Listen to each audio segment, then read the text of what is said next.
పరిశుద్ధత, ప్రార్థనా జీవితం, విశ్వాసం, ఓ చక్కని పరిశుద్ధాత్మ అభిషేకం అనే ఈ ఆధ్యాత్మిక మెట్టులను ఎక్కుతూ ప్రభు రాకడ కొరకు సిద్ధపడవలసింది సంఘం.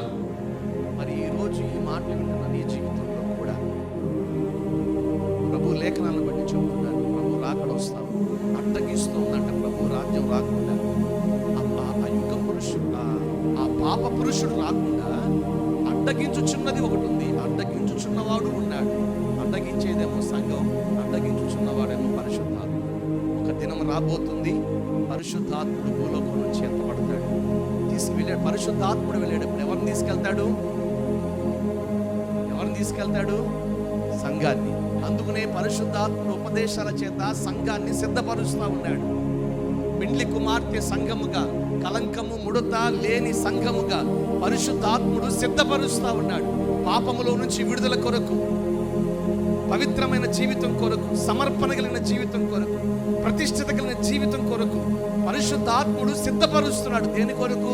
ఆ పరలోక రాజ్యానికి వెళ్ళటం కోసం. నేను మొన్న పని మీద వెళితే అక్కడ ఆయన వచ్చాడు. రాగానే బాగున్నారండి అన్నాడు ఆయన. నేను ఎవరైనా చూస్తే తెల్లబట్ట వేసుకున్నాడు. ఇదేంటి మీరు వెళ్ళలేదు కార్యక్రమానికి? మీకు పాస్ ఉంది కదా, స్పెషల్ పాస్ అంటే ఫోన్లో తీసుకొచ్చి ఇదిగో ఉంది, కానీ ఏం పోతాం అక్కడికి అని చెప్పి వెళ్ళలేదు అన్నాడు. ఓహో, నాకు అర్థమైంది. పలానా చోట కార్యక్రమాలకు వెళ్ళండి. ఏం కావాలి? అక్కడికి వెళ్ళి కూర్చోవాలన్నా, అక్కడ జరిగే జాతర చూడాలన్నా, ఆల సంబరాలే మనకెందుకు, అక్కడ అవన్నీ చూడాలన్నా మనకేం కావాలి?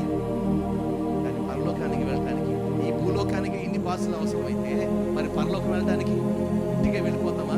లేదు. అందుకునే పరిశుద్ధాత్ముడు సంఘములో ఉన్న సభ్యులని ఉపదేశము చేత సిద్ధపరుస్తూ పరలోకం కొరకు సిద్ధపరుస్తూ ఉన్నాడు. హల్లెలూయా.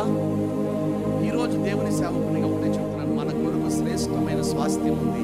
అది ప్రభు మన కొరకు సిద్ధపరిచాడు. దాన్ని మనం అందుకుందుము గాక. పవిత్రత, పరిశుద్ధతను కాపాడుకుంటూ ఆ స్వాస్థ్యం కొరకు సిద్ధపడదాం. అటువంటి కృప పరలోకపు తండ్రి వల్ల మనకు